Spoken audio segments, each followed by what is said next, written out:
Well, good evening, everybody. It's a pleasure to be back. George Morgan here at your service. It's PSGL, it's Wednesday night, it's Spain tonight as well. Lots on the table, lots of battling. The title contest is still alive and kicking. And Jack, it's only taken us 10 rounds. We're on the 11th. It's all to play for. Boromant goes on the inside and takes the lead on the final lap of the race. Now it's side by side between Boromant and Gunnar, but Boromant's got the inside. Literally a guest star here in this phenomenal race. Cameron Dowd looking to take P2 in his very first PSGL F1 PC race. Incredible to say the least. You see that Putin to lead. 1.5 seconds. DRS is the name. Good evening, everybody, and a very warm welcome to PSGL Season 34, the F1 tier on PlayStation, round number 8, as we head to the Ardennes Forest for the Belgium Grand Prix, a circuit which is 7.004 kilometres long, one of the longest on the F1 calendar, and we could see a few surprises with the weather coming up soon. My name is GeForce, and joining me in the comms box this evening is Mr. James Head. James, how you doing? I'm doing really well, Jess. It's Belgium. It is the dinosaur track, as I like to call it, the longest track on the F1 calendar. Cannot wait to get started.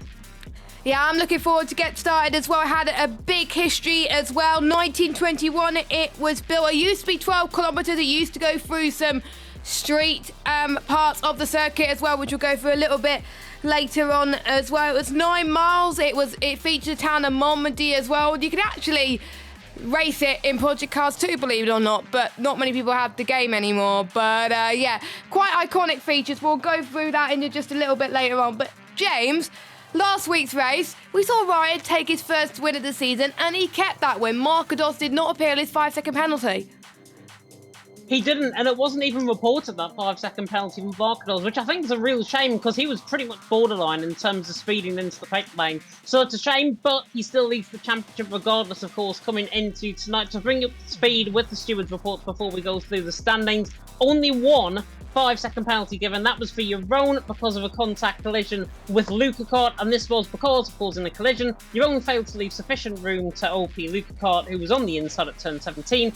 As a result, the two drivers collided and Lukakart spun. Therefore, Jeroen getting that 5-second penalty, getting a slap on the wrist with it as well, and unfortunately dropping himself down to 8th position as a result. And that is literally the only stewards report we've got. There were other incidents, a couple of no further actions in those. Nando also getting a 5-second penalty. That's going to be applied because he DNF'd last week. That's going to be applied tonight, of course, if he finishes. And that's pretty much the stewards rundown. And what that did to the championship standings, of course, was Jess Markados on top by only 4 points. Yeah, oh, that's annoying. I thought it changed the standings there, and that's why you should always check at the beginning of every stream that it always does that. Hold on, let me get the Constructors' Championship whilst I do that, and whilst I find that image, I'll let you talk, James, for a bit. I thought I saved it, but it turns out I didn't. Sorry about that.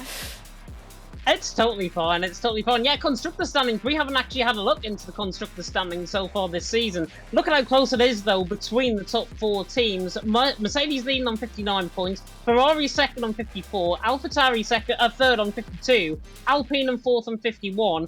And the whole Constructors, the whole 10 teams that we've got here, separated by 41 points. I've never known PSF1 to be this close in terms of the Constructor standings. We do have that driver standings graphic up as well now, by the way. Quick work there, Jess. Markados leading the way on 49 points from Bradders there in second. Of course, Bradders has had the form. Of course, fell by the wayside along with Jerry Van Bussel and Kazizel, who were third and fourth position, 36 and 33 points respectively. Then Black Box, Kian, Ryan, Sam Gamer, Max and Nando rounding off the top 10. Can Markados continue his upwards curve? It was 6th, of course, in Japan. 3rd last week, of course, in Imola. Could it be a P1 tonight in Belgium?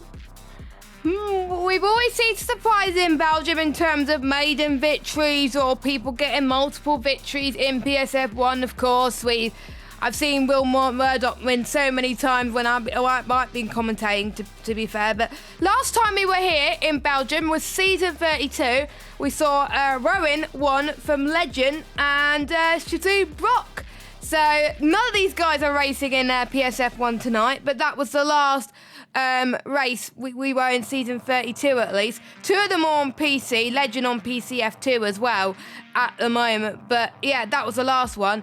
And the latest one, season 31, where we saw one of our drivers take part in it, Tom Roberts, he finished in P3 in that race as well. So he does have some history in terms of obviously finishing well around this circuit, but it's kind of like a potential bogey trap for him. But we did ask the drivers for their thoughts, so we'll get those in just a second. We will do indeed, and yeah, looking through some of that form, I mean, it just comes to show the level of esports races I think that we've had that come through the system on console. Now, of course, forging themselves as part of PS. Probably the most famous one, Jarno Opmeer, finished here in P2 in season 25 behind the pad goat of Louis Welsh. Unfortunately, Jarno Opmeer didn't actually win a Belgian Grand Prix either on console, so many people who might be his fans didn't know that and are probably good at now at me in the comment section for actually saying that fact, but it is a fact. Jarno Opmeer did finish second behind Louis Welsh. He finished ahead of Casper as well, the VSR man, of course, back in the day in P3. That was season 25. Comes to show, A, we've aged a lot, and B, we're going to get the on-track action going very soon, and indeed, but of course, I can report it is beautiful blue skies and sunshine, so not the absolute drab atmosphere that we had at the start of qualifying for F2, where it was fully wet. Yeah, when I saw the F2 qualifying, I was like, please don't make this happen in F1 because we know what could happen. It could be absolute chaos. So I believe the first driver that is out on circuit, it was Congan, but it's now one of the Ferraris. Now, you probably noticed F1 have updated the game recently to the new Monza livery that Ferrari ran on Sunday, and I have to admit, it does look very nice indeed. I don't know how long it's going to last. Hopefully it lasts for quite a long time because it looks really nice. To be fair though, James, I do prefer last year's Ferrari Monza livery better, but there we go. Ferrari, Charles Leclerc, he got his first ever victory here as well back in 2019 around here. And Marcus Soriano in the Ferrari, he won back in season 31, and I'm just trying to think who else was in the Ferrari in PSGL that won in Belgium. I don't know. I'll have to have a look into that as well. But as I was saying, 7.004 kilometers as well was a non-championship event as long as goes to 1924. A lot of long straights, a lot of tracks on a lot of corners on this circuit where it does require a lot of downforce, but we got the El Rally chicane where it requires less downforce on the straights as well. So it'll be interesting to see whether they go for a low or a high downforce circuit as they head towards Blanchimont. I'll just try and see who's first. I think it's Kian first. So let's go on board with Kian as he's about to start his lap. He is indeed. Mubarak actually is the first out on track. Oh, is it Mubarak? It is indeed. It is indeed. The pad goat coming through the final corner to start his run on the Aston Martin. We can run on board with Keane if you want, though. No, we'll go on board with Mubarak because he's the first one in. He missed last week due to a race ban, didn't he? He did indeed, and he was saying in his notes as well that he's definitely looking for retribution tonight as well, which is always good. Coming through the uphill section now, that's Radion actually, coming through turn number 3 on the run down Kemmel corner through towards the Kemmel straight. Actually does a little bit of mowing of the grass there on the right-hand side, coming through that inside curve through turn number 4. Now down in towards Lake Combe, 29.9 in the first sector from about, so looking very close. Now comes through the Lake Combe chicane, now out of Malmedy, now towards the bottom end of the hill, down in towards Bruxelles, capital of course of Belgium, as we now approach in towards Bruxelles, and then in towards what was formerly no name, of course now named X Corner, Jackie X Corner on the left-hand side, pretty much halfway through the lap at this point. P1, of course, pretty much one of the hardest points of the track now for Barrack to try and get in. The Aston Martin absolutely flies through there, very high, 7th gear, very low fuel load as well that he's actually got, so maybe only going for the one run and then spearheading himself into the pit lane, maybe to get 3 or 4 runs in, as he now comes through the Vanya chicane, coming through 12 and 13, really on the limit there, Mubarak, as he now comes through Campos corner at 14, then in towards Stavolo at 15 and a 112.6 through the middle sector, very, very quick indeed. Probably will see quicker though in the meantime and behind. It's Mubarak though to be top as he now embarks on the fastest part of the circuit. 200 mile an hour you can gain coming through Blanchimont, flat out through 8th gear, now up the hill in towards the bus stop chicane. It's had many formats, even with a bit of hay bales back in the day, but now it's just the bus stop chicane. It turns 18 and 19 as Mubarak now comes out the final corner on the run toward the line. We're already going to be in the 140s I think with this lap, 140.7 to start the night, lightning quick from Mubarak. However, drivers are improving in behind, including Kian. we'll watch Oh, Kian you'll then as he finishes his lap then, as he heads towards the line in P3. But we've got Sam Gamer, who came across the line in P1, and Volakonga in that Ferrari slots himself into P3. So we are starting to see some times there getting even quicker and quicker. And just to let you know about a fact that we found, 214 miles per hour is the highest speed achieved at Spa on the run to turn 5. So if you did not know that, you do now as you head through there, because it unfortunately has invalidated. Marlon's now going to be heading towards the bus stop chicane, and don't ask why they call it the bus stop chicane. I don't have a clue why it's called. It used to be a bus stop, maybe, I don't know. But Marlon had a big slide heading towards the final corner. Let's see what his lap time is going to be. 1:40.647 as he crossed the line. And Wiener is filling in for Louis, I believe, in the Williams. He was fourth time, and now he's dropped to a reserve seat as well. So, but glad he is racing as well. And James, we got a brand new face to the league, signed up mid-season, and he's now a PSF1 reserve. Indeed it is, the AlphaTauri man of Francesco Largo. Looking forward to how he gets on, to be honest, out on track tonight. The AlphaTauri there, down in 15th position. There are still lap times coming in. I think Tom just recently improved there, up into 10th position. Francesco Largo, though, brilliant to see him on board. I've actually commentated on an EML before for Juventus Racing, so looking forward to seeing how he can actually try and transform that team form into an individual race, of course, like this. He's ahead, though, of Kian. 3 tenths clear of Kian, 41.1, not the greatest lap there at all from Kian. Of course, he won in Japan earlier on in the season, what, 2 rounds ago, I think it is now. Kazizel there down on 18th, he's not setting a valid lap time so far. Jeroen and Joe Van Bussel are doing exactly the same thing. Jeroen actually out of sync compared to everyone else out on track, but early on, as the land lies, I'm Gamer out on top, Wiener there in second, Marcador's then third. And I'll be honest, Jess, OP, I think, are going to be very happy by having three of their drivers in the top 5 right now. Yes, with the likes of Wiener, Marcadors and Stefano as well. Stefano, I felt like, has come to his own this season, has improved a lot since he started in PSF1, and he felt like he got a decent result when we asked him with the driver thoughts that me and James usually do every week as well. But he felt like he could have had a different strategy at times as well, but it didn't work for him, unfortunately. But he feels confident about his pace this evening, which is really great to see. And we did ask him on whether he wants a dry or a wet race.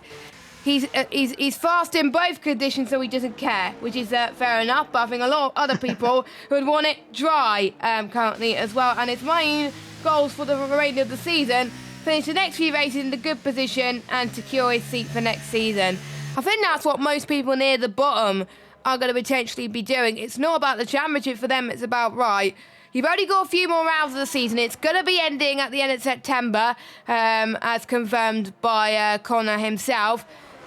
If they don't deliver, although Thomas a little bit of a slide going into the bus stop chicane and was mowing the lawn there, but if they don't deliver, they could get demoted to PSF2. And we have seen some really quick drivers in PSF2 that can definitely fill the shoes really well in PSF1. So the ones near the bottom in PSF1 need to step up their game throughout the remainder of this season. Definitely so. Tom, by the way, I'm not sure what happened there coming into the pit lane. I'm not sure if he clouded the wall on the pit lane entry, or if he actually went into the wall on the pit lane entry. One of the two things happened. He certainly had grass on his tyres, which you alluded to there.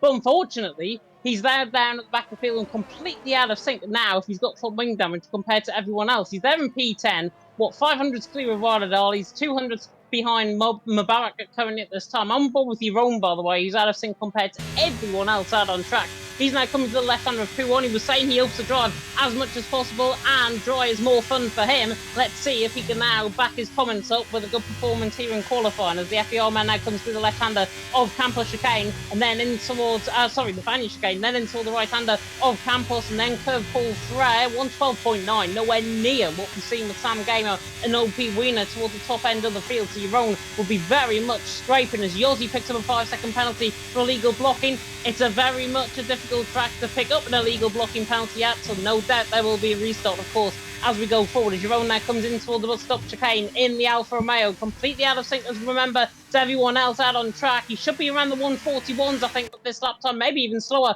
than Nando, I think, at this point. And he is indeed. He goes behind Nando by 900ths of a second. So Jerome not too bad at all. 18th position. We've got Kazizel and Jerry Van Bussel prepared to prepare up for laps as well. As the next man to come onto a lap, I believe, is is one of the Hassers, and I believe it might be Shazoo Tom. It's not, indeed. It's actually one of the Ferraris. It's Volakongan. It's Volakongan that's about to start his run as well. And let's briefly touch about Volakongan's championship chance at the moment. He's outside the top 10. He is 12, but anything could happen in this league. And with the consistency this season, not many drivers have shown that consistency.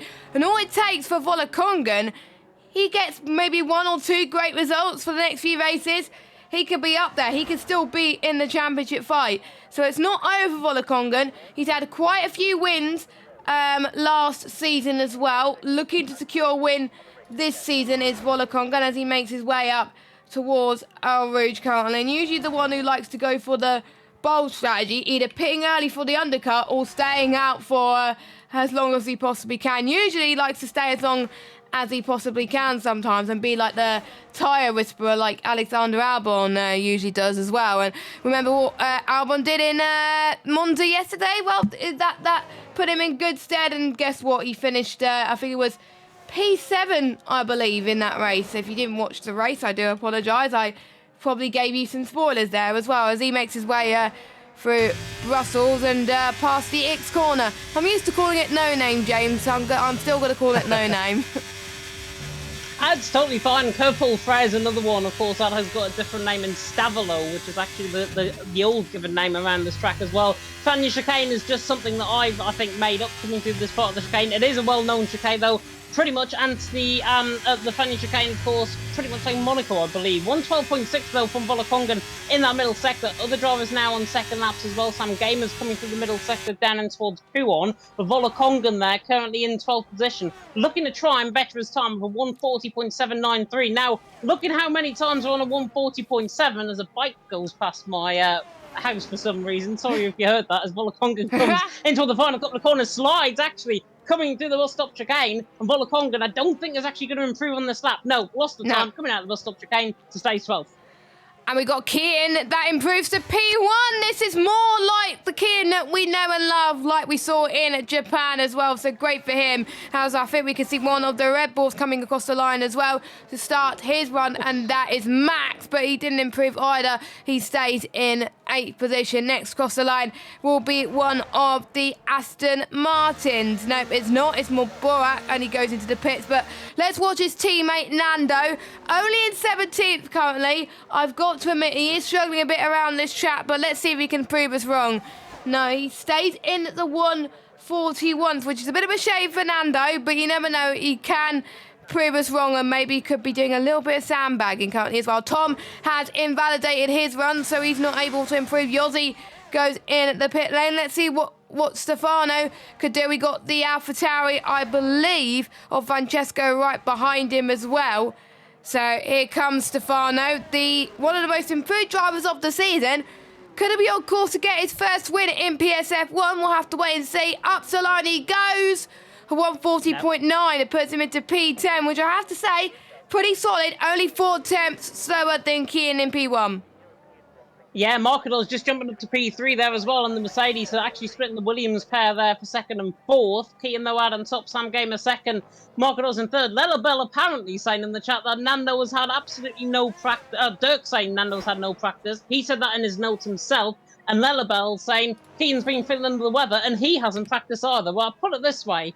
If you don't practice and you get a 140.2, there's either A, a little bit of sandbagging going on, or B, you are just very talented. And I think it's the latter rather than the former in terms of Kian. Fantastic job from him. If he has been unwell, great job to put on pole position for now. Of course, there's still around 7 minutes to go, I think, in the session. The yellow flag's just overhanging the clock at this moment in time. But Kian out on top, Sam Gamer second, Markador's in third. And we will really get to see now who is going to try and excel on their final runs. There's nobody currently out there that is on a lap. But just look at the 140.6s and the 140.7. We've got Aurelian all the way to Volokongan. That's what, 11 drivers I make that out as, covered by pretty much a hair's breadth of about 0.2 per second. Mad things going on here in Belgium.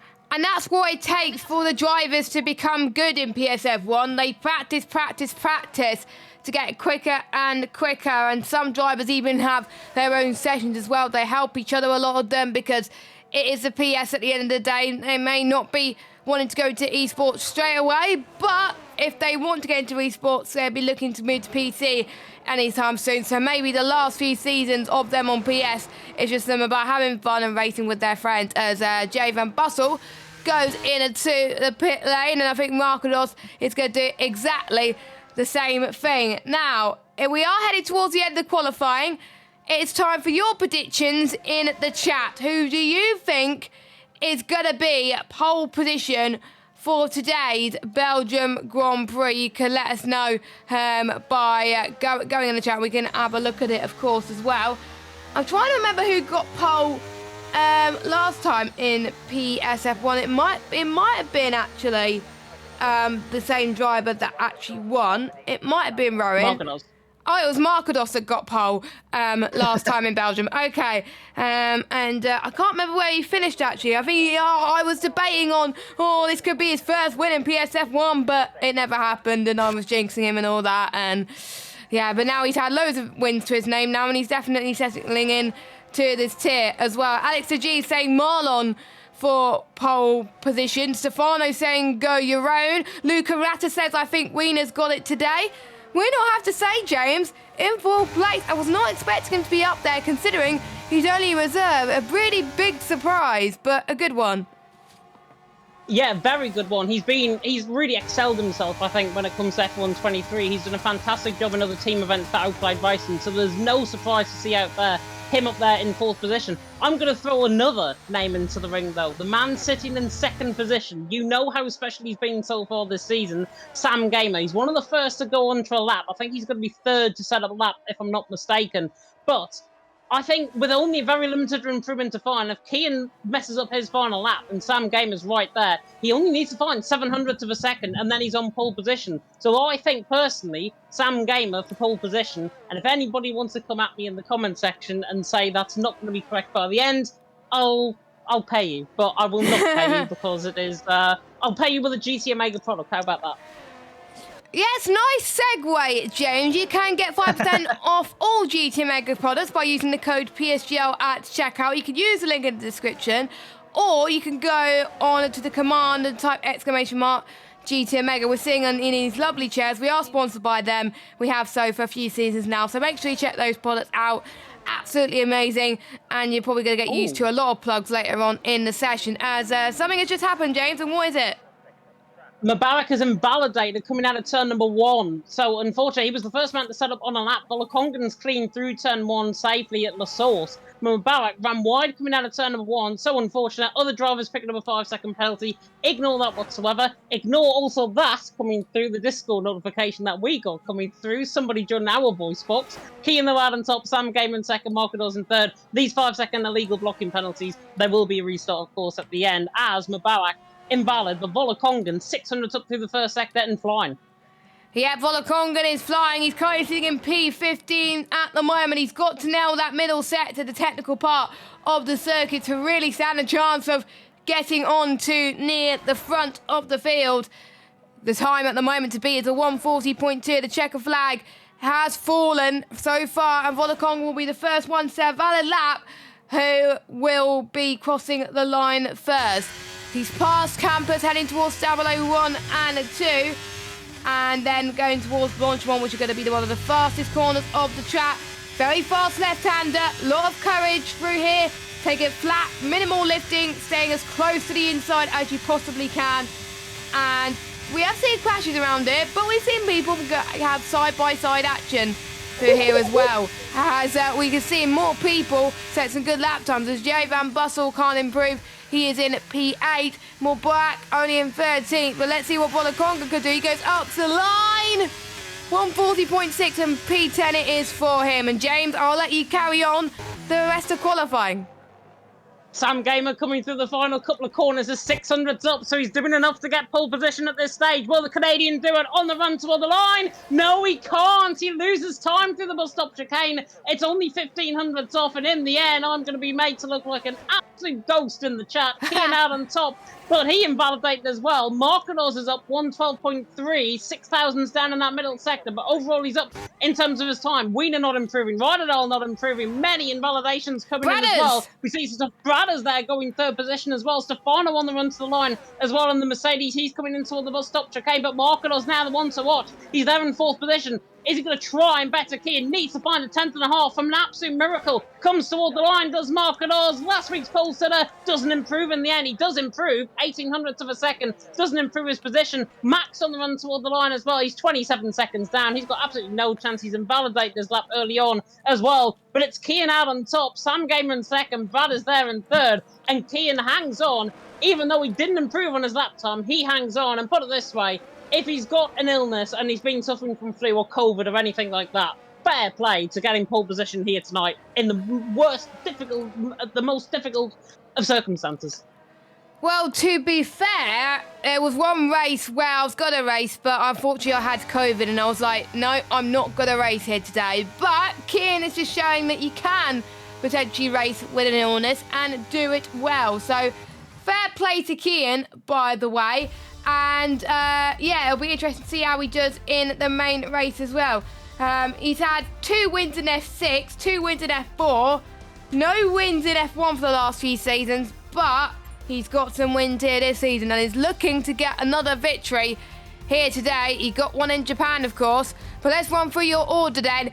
Is Kian on top with Sam Gamer in second, Bradders in third, Markados fourth, Wiener fifth, Rydal sixth, Marlon in seventh, Aurelian in eighth, Jay Van Bussel in ninth, Ryan in 10th. Then we got Volaconga, Stefano, Tom, Max, Morbora, Nando, Cazillo, Francesco, Jeroen and Yossi round up your grid. Yossi didn't even set a valid lap time. He got disqualified. But before we head to the main action, we will be having a lobby restart. But let's have a quick word from our title sponsor, GTMX.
There we go.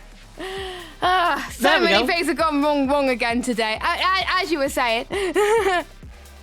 As we were saying, yeah, Kian, I was saying there, of course, showed the form in Japan, took pole position, fantastic stuff. He apparently took pole position after being spent 4 days in bed, so he must have COVID or something like that in terms of his illness for him to be warranted 4 days in bed. And I couldn't think of having 4 days in bed, to be honest, because I'm the most active person out there that's ever probably lived.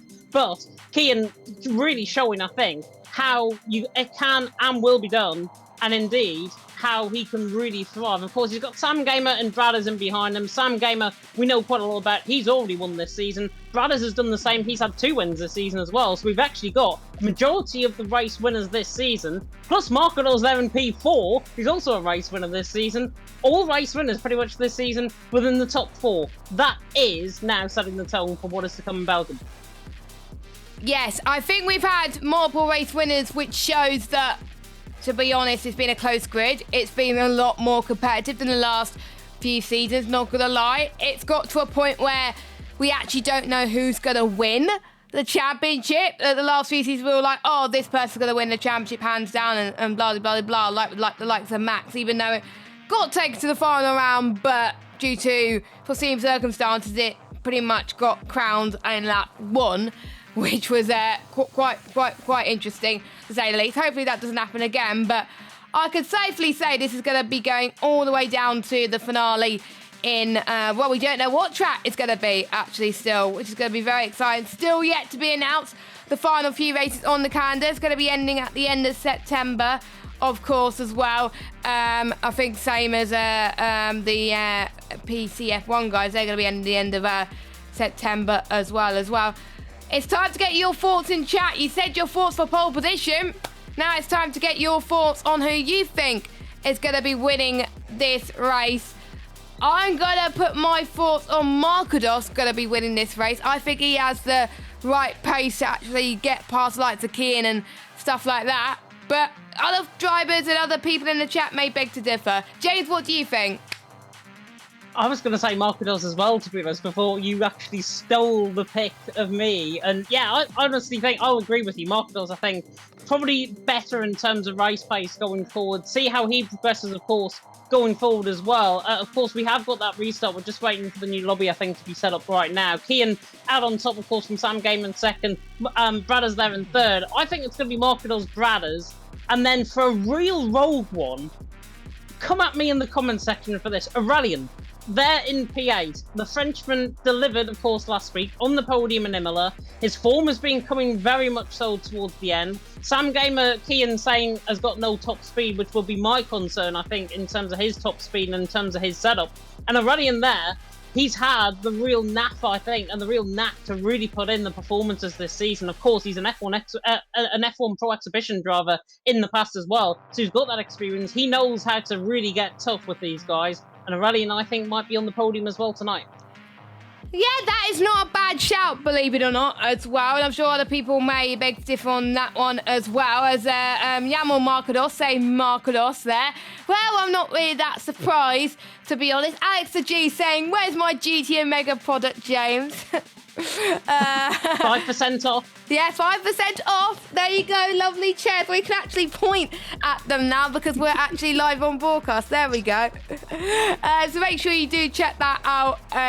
You can check the link in the description or use the command !GT Omega as well. But there has been some other drivers apart from Kian in real life that have potentially raced when they all like Lance Stroll in Bahrain. Remember when he had a broken wrist? He still managed to get some decent points out of it as well. Albon as well with appendicitis. There's been some drivers that have been at the top of their game, but still haven't been at the best illness-wise. So it shows that anyone could obviously do it as well. We are just waiting for the last few drivers to rejoin the session, and we can get on the way very, very shortly. And yeah, Marlon was P7 in the qualifying. Marlon, a lot better this season in terms of last season, but there's just certain races where he's just been so unlucky once again. Maybe Belgium could be the race where he finds a bit of form, and Belgium is usually the race where sometimes there could be a bit of chaos and Marlon could make his way up through the order. Yeah, definitely so. We are going to be doing a fresh lobby, by the way. It is taking a little bit longer than expected for people. Apparently, Yossi as well. Just to bring this up before I answer your question. Yossi apparently got disqualified in qualifying. And we didn't see this. It didn't come up on our end, but apparently got disqualified for many illegal blocking penalties. Now, I think he picked up at least 2, but maybe more than that for Yossi. So potentially, there's all that confusion. Is he going to start at the back of the grid? Is he going to start, of course, where he qualified? It remains to be seen. Of course, Yossi was right down the back of the field, and that's why you referenced in Jess with the disqualification. That's why he got disqualified in qualifying, because he had too many illegal blocking penalties, which is the first that I've heard of on this game, to be honest, for F1 23. But yeah, totally coming back to your point. What was the question again? I forgot why I asked, to be honest. I'm doing a certain thing called multitasking at the moment. It's totally fine. It is totally fine. Alex the G saying in the chat, if commentators do a com curse on drivers, can the drivers do a driver curse on the com too? I really hope that. I really hope people come and tune into our league races and they can leave some very much curses on us in terms of our driving. Please don't.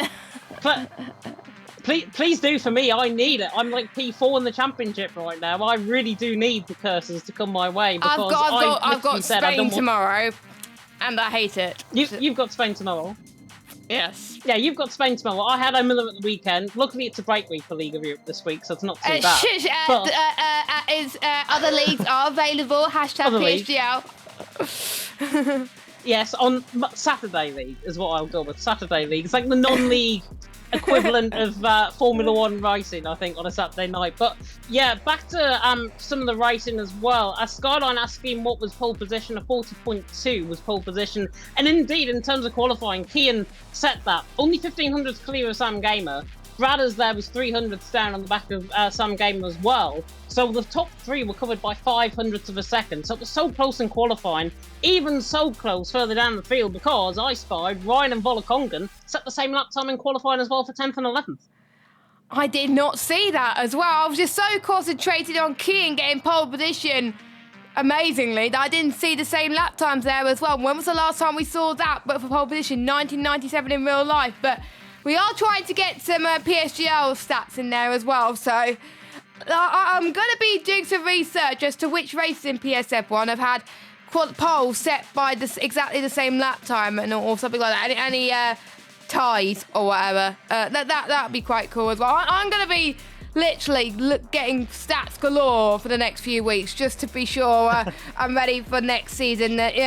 You're not ready for the stats, Matt, Lady Jess, let's just say as well. Luckily, everyone's in the lobby, so we will be getting underway shortly. Apologies about the slight delay. Again, we've had the illegal blocking situation, which hasn't been fixed. So we had to restart the lobby. I think the last few races we've had lobby restarts in every Grand Prix in PSF1, so really I'm not that surprised, but let's hope it's fixed once again. And Alex the G saying, you bet you're getting cursed. No, we're not. We're not at the end of the day. We are not. So, yeah. Let's talk about strategies, James, as well, in terms of tyres. I think it's going to be a dry race as well. Will we see any safety cars? I think we will. I think we will, and I think we will maybe beyond Radion and a Rouge. I think we're going to get maybe a bit of a collision there, maybe a little bit of damage. Luckily, we don't have long to find out because the drivers are now readying up, luckily, within the lobby. But yeah, in terms of the strategies, pit lane loss around this track, around about 19 seconds overall. Sometimes it is 20 if you do get held in the pit lane for about a second or so. But strategies, PCF1 race, of course, on Wednesday. If you didn't tune in, George Morgan, Jack Canan did a fantastic job there. Mediums to hards and softs to hards are the two strategies potentially to go for. Mediums to hards, probably the likely strategy. Alfie Butcher, who won, of course, in PCF1. Again, sorry if I've ruined anybody's night in terms of who won in PCF1. He, of course, pit at the end of lap 7. So that is how early we see drivers pit in from a set of mediums to a set of hards, and they can gain that powerful undercut, which, of course, is potent around any track. The mediums have a tyre wear rate of around 5 or 6%. So this is not going to be a major concern as they go further into the race as well. So that means drivers, like in F2, can go a little bit further. And like Erpek, of course, can go into a set of softs by doing 14, 15 laps on that tyre. Yeah, and I have to say, fair play to people that are doing that. They're probably going to be like the Albon tyre but not going to lie as well. So yes, every possible strat that you can think of, we will see, apart from potential wet weather as well. And I think when we were asking the drivers about their thoughts around Belgium, they probably wanted it to be dry 100%, including our debutant on Francesco, who wanted dry 100% as well. Moller doesn't really care. Jensen says dry 100% as well. Borat, though, is going for something different. He wants a wet race. Well, we're not going to get that at the moment. It's quite overcast currently. But you never know with PSF1, anything can happen, of course. Don't forget, James, the drivers have to remember they've got to pick their setup, because we have seen in the past people that pick default setups by accident, they tend to struggle around it. They do indeed, and it has been confirmed, by the way, in chat that we're getting going at 20:40, so in about 2 minutes' time, less than 2 minutes until the race starts here for PSGL PSF1. Plenty of Kermit emojis there going on in the chat as well for Discord. I've asked what the weather is for the race. It is very overcast, I've got to say, but Mark had also just confirmed to me it's a dry race for everyone, which means everyone can have their setups on, everyone's going to be on an even playing field, and it's going to be very good to see in terms of the racing out on track as well. But in terms of the actual racing, it should be fascinating. Of course, you've got Kian out on top, Sam Gamer second, Brad is in third, Marcos in fourth. Them four have pretty much taken the majority, if not all, of the F1 wins so far this season. Apart from Ryan, who's there down in, P10? Yeah. Everyone, pretty much in the top four, have won a race this season in PSF1. If that does not whet your appetite going forward here tonight in Belgium, I don't know what will. And based on the drivers that haven't won a race at all, who do you think could be like a possible maiden victory? Aurelian. I'm really tempted to say Aurelian. He's down in that P8. He's behind Marlon, who showed very good qualifying skills as well to qualify just ahead of him. Radadol in there as well. But yeah, Aurelian, I think P8. Certainly the one to watch out for. Of course, on the podium last week, of course, in Imola, Jess finished P2. And I think the PSR man has got more to show than what he's actually shown so far this season, because he is a very capable driver on his day. And I wonder if any of you in the chat will think so. Or do you think we'll get another maiden winner if we do get any? Alex the G saying Marlon, not biased. Well, I can see why, because Alex, you're in the same team as Marlon. Dirk saying he thinks Kian is unbeatable around here, but he hopes an OP driver wins. So, that is quite interesting as well. Yeah, I have seen many races that Kian has won around Belgium in other leagues, but that doesn't mean he could win again, as we are about to get underway. The 5 red lights are on.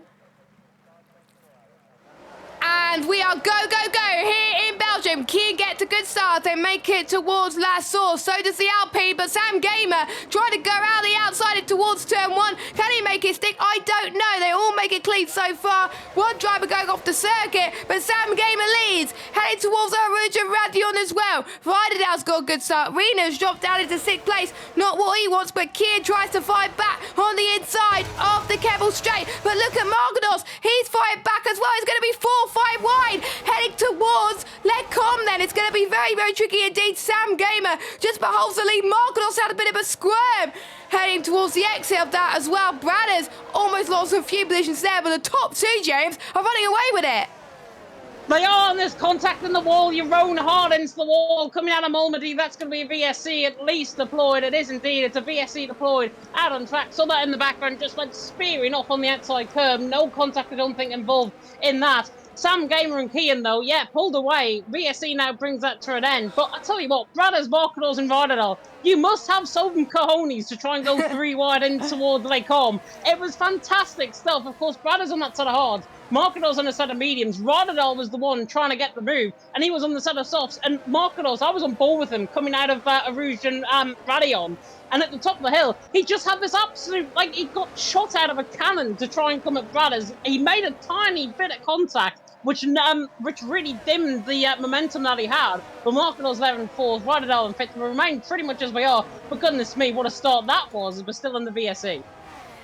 Yes, it was probably one of the most chaos Belgium starts I've seen in quite a while, actually, but in a good way. But let's look at position changes, actually, as well off the start. Jay Van Bossel's gained the most, up 3 places. Same with Morboak as well. Ryan overtaking under VSC almost, which is not allowed, but the VSC has ended so far, which means we get to see the tyres. Quite a few people on the soft compound of tyres. Jay Van Bussel, one of them is Ryderdale, trying to go down the inside into La Source of Wiener, which he does so with ease currently as we head towards lap 2 of 22. This is the second attempt then. Let's see if they can make their way unscathed. It is a dry race. Interestingly, that both Jerry and Ryderdale have gone for the soft tyres. Same with Morboak as well. Morboak, I'm not surprised, because he did that last week when we were at Imola, as Sam Gamer tried to cover off Kian, heading towards Lecom once again, but this time Sam Gamer holds on to that race lead as well. Van Bussel was looking very racy as they head towards Brussels. It's quite understeery, quite a few off-camber corners around this circuit, and again a few changes to the elevation as well in terms of the curves as well. Here, Borat does get past Conga, by the way. James, he's up to 10th. Yeah, that was filthy from Mubarak around the outside, coming through Malmedy and in towards Bruxelles. Brilliant stuff from Mubarak. He's turning into P10. And look at how good those set of soft compound tyres are early on. He's right on the back of Marlon already, down in towards the final chicane. Rides the curb nicely. Might pick up a 3-second penalty if he's not careful, if he rides out a bit too much. But Sam Gamer already pulling away by a second out in front. Keane there in second, just can't live with him, and that's because Sam's on that set of mediums, Keane on that set of hards, and Sam Gamer trying the Alfie Butcher tactic and trying to escape away as Jerry Van Bussel right on the back of Bradders. Now outside of DRS on Keane as Jerry Van Bussel looks to the outside line. He might have to go all the way around the outside into the bus stop, but I think he's going to play tactically for that DRS, of course, on the run. Oh, as that Bradders locks up, Rhea locks in towards the bus stop chicane. Jerry Van Bussel now alongside and surely going to get the move done. He's now pulled pretty much half a car length ahead, now full car length ahead, and Van Bussel hustles and he's thrown into P3. That was absolutely beautiful from Jerry Van Bussel, up into the podium position for now, but he's got to use that advantage that he's got at this point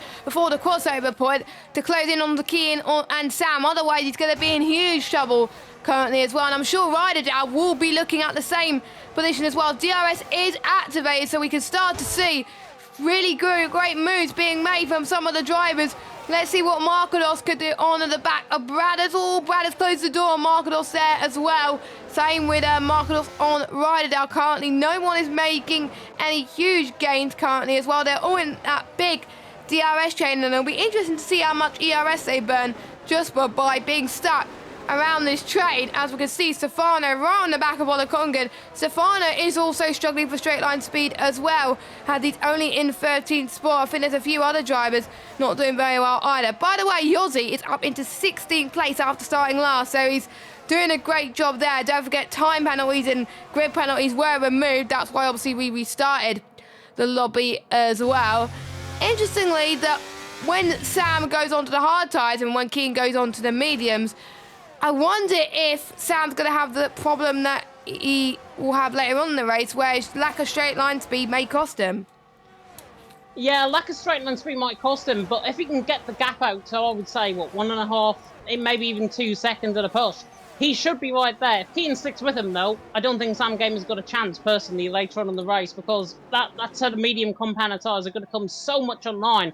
But it all depends on when Keane decides to pull the trigger and pull into the pit lane. He might choose to go same lap time as Sam Gamer. What I think might happen, though, is Sam Gamer puts in early, tries to get the undercut. Oh, a bit of a real look there from Markados, who, by the way, reached 217 mile an hour down the straight the last time we came around. There's also moved further down the field, the PSR pair of Max and Yossi swapping positions as well. So the Red Bull through on the Alpine through, and he's in 15th position. But here comes Markados on the back of Bradders. He has got the straight line speed, whether or not he's got the guts to go down the inside is another thing. As we see now, too wide potentially in the background. Everyone just filtering in very nicely. Aurelian on the back of Wiener, Mubarak there on the set of soft compound tyres on the back of Aurelian as well. Nothing really happening apart from Max and Tom getting the elbows out, getting in for a bit of contact, and Max in the wall. Max in the wall, Tom came across him, and it's a safety car deployed out on track. It's such a shame. That contact could have easily been avoided. There were 300ths of a second coming through the Lake Om, and unfortunate for them, Tom gets caught up in contact. He avoids getting front wing damage. Max, though, out of the race. Contact model pretty much letting them down there. Yeah, unfortunately I did not see that because there was lots of action going on elsewhere, but a huge shame for Max. He was hoping he was going to do well, and his title defence really of a season is not going the way that he would have hoped. It may be that the game is not best suited to him compared to obviously the other drivers, and obviously it has a bit more responsiveness to the handling model, and maybe Max likes a bit more of an understeer type nature as well. But again, there's still a few more races to go of this season, and we got next season as well, so maybe the second season will help him a little bit. Now, ones on the hard compounded tyres, they could be on an interesting strategy. Same with the ones on the softs. Most of these guys will have 2 sets of mediums left to use, so if I were them, I would box, go on to a set of the mediums, and then go on another set of mediums again until the end. Sam, though, on those set of mediums, it's like, you know what, I'm going to come in and try and get those hards to the end, or is he going to do a double medium stick? We'll have to wait and see. I don't have a clue what tyre he's going to go on for. but he comes into the pits now. Sam Gamer is on hard compound tyres then. So is Jay Van Bussel, so is Markados, I think. Yes, it is. What does Ryan go on to? He goes on to a fresh set of mediums. Francesco goes on to the mediums. So basically, James, if you're not on the mediums, they're going on to mediums. If they're not on hards and they start, well, basically, if they started on mediums, they're going on to hards. That is basically what we're seeing from all the drivers, apart from Tom and Wiener. Those are the only two drivers, James, that stayed out. It is, and my concern would be, I think, at this point, we've got pretty much 15 laps worth of racing left potentially to the checkered flag. Now, in our notes that we put down, hard compound tyres have a lifespan of 16 laps. That is beyond the lifespan potentially of what these drivers are capable of doing. So we could see the P word come out later on in the race, and that is punctures towards the end. And I would not be surprised if that is the case. But Wiener and Tom, I think, have done the smart thing. They have stayed out. I would have stayed out personally if I was in their shoes right now out on track, because it's too early into the race for you to change onto a particular compound tyre. Anyone on a set of medium compound tyres is going to have to come into the end of the race, whether or not, because at 14 laps lifespan, they go off about halfway through that lifespan. So what, 7-8 laps? They'll be shot by the time the 7 or 8 laps are gone. So anybody in a set of mediums pretty much are done for. Anybody on a set of hards, I would argue later on in the race, are done for as well. Wiener and Tom, I think, have been very smart here. They've stayed out. They were going to get double stacked anyways with Ryan and with Sam Gamer, of course, coming in the pit lane ahead. But Wiener and Tom have done the smart thing, and I think they've done this purely based on two things. One, because they want to try and drive out those tyres as long as possible, and then put into a set of softs. And two, they're predicting another safety car, which I think, around this track, is very likely indeed. We've seen it in other tiers as well. I think we saw that with PCF too. There was quite a few safety cars as well. So I think if Wiener and Tom are going off by that, and maybe what happened in PCF1 as well, then I can understand why they're staying out as well. And I think we've seen with some tracks, mediums getting by very well by doing a two-stop. But with Belgium, obviously, like you were saying, hards could last a long time around this track. So I think this could be a bit of an issue. So it's going to be about the tyre delta, the setup as well, the pace of the drivers, and the tyre management. If they can get those all correct throughout the race, the ones on the halves are going to be golden. So watch out for the likes of Sam Gamer and Jay Van Bussel. Sam Gamer effectively is your net race leader with Keane and net P2. But with Wiener and Tom, they're going to pray to the safety car gods that we would get another one. But for us, let's hope we get no safety cars, because we don't want to see any more retirements. Thank you very much, because otherwise the stewards are going to be very busy. Meanwhile, Francesco and Yossi coming to the pits once again. Francesco on to a set of hards. Same for Yossi as well, I think. They left it a bit late, but at least they've got nothing to lose at this point. Yeah, definitely so. And of course, they've actually completed that mandatory two-stop that people... that we do have, of course, in Formula 1, where you can transition from a set of hards, which they started on, both of them, onto a set of mediums, and then back onto a set of hards. Now, I think that's going to suit them very well. That's going to be a lap pressure tyres towards the end. That's going to be about 5 or 6% tyre wear better off towards the end as well. So Yossi and Francesco have been quite smart. We are going to get the safety car in this lap as well. But it depends on how good the ground can be made from further down. They're in 18th and 19th position, and you're probably thinking they're not going to make much ground at all. And you're right to think that, because I don't think they're going to make much ground at all. It all depends, though, if we get another safety car. If we get another safety car, and then drivers on a set of mediums decide to box in for a set of hards and then go on to the end of the race, if they've got that fresh compounded tyre, that is going to be perfect for Yossi and Francesco, because that'll be 3 positions that they're picking up. If they're on that sort of... if the safety car doesn't come in, the safety car doesn't come out, and then we get racing all the way to the checkered flag from this point onwards, they have got a hell of a lot of ground to make up. But their race is pretty much in the final 3 laps or so, where they're going to be quicker than everyone else. Yeah, I think so as well, and I'm sure other people in the chat may agree with that as well. What would you do if you were racing as well? Let us know in the chat as well. It will be interesting to see it, how you would approach it if you were racing as well.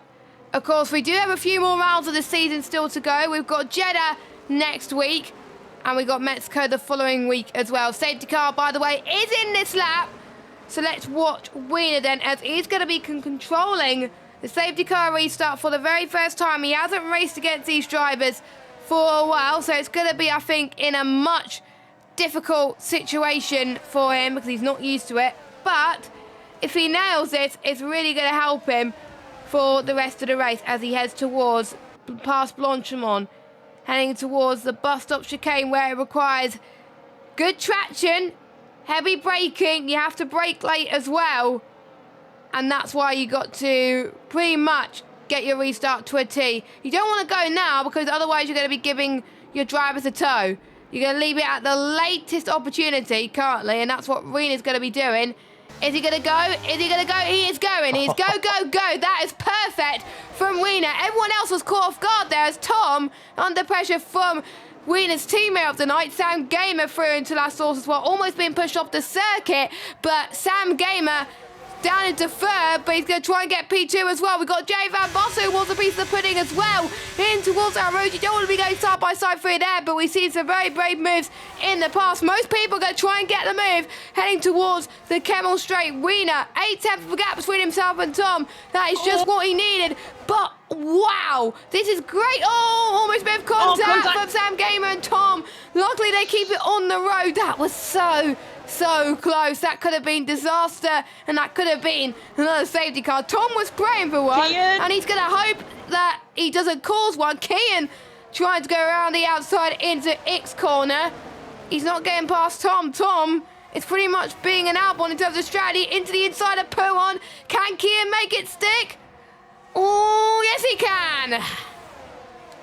Just about, and Radian's trying to do the same move, but on the opposite side, around the outside through Puon as well. Now into the Fania chicane. There's Brothers up the inside of Tom, trying to get the elbows out. The Alpine and the Haskell side by side coming in towards Campos, and Tom is now behind on Brothers. Brothers, to be fair, forced off track there, Tom, slightly, and in the end, Max has rejoined the session. Not sure what happened to Max. He's, of course, out of the race. I think he's just going to be watching on, I think, maybe engineering for one of the PSR drivers. But Jerry Van Bossel now trying to go all the way around the outside and towards Blanchimont. You do not see an overtake over here too often, but Tom catches on the inside curb, gains a bit of speed, and now Joe Van Bossel's going to have to brake very late on the brakes to try and get this one done. The Ferrari and the Haas now side by side as they come now through the final corner, and Tom's tyres just cannot cope with the guys in front. Joe Van Bossel now ahead, and he's feeling he's into P5 as Marcos now is going to try and send one down the inside line. Oh, nearly like Grosjean contact in 2012, but Marcos through, and he's into P6. Great racing. Elbows are out in Belgium. This is brilliant. I have to say, this is similar to what we're seeing in Imola. Absolutely sensational racing, leaving as much space as they possibly can as well.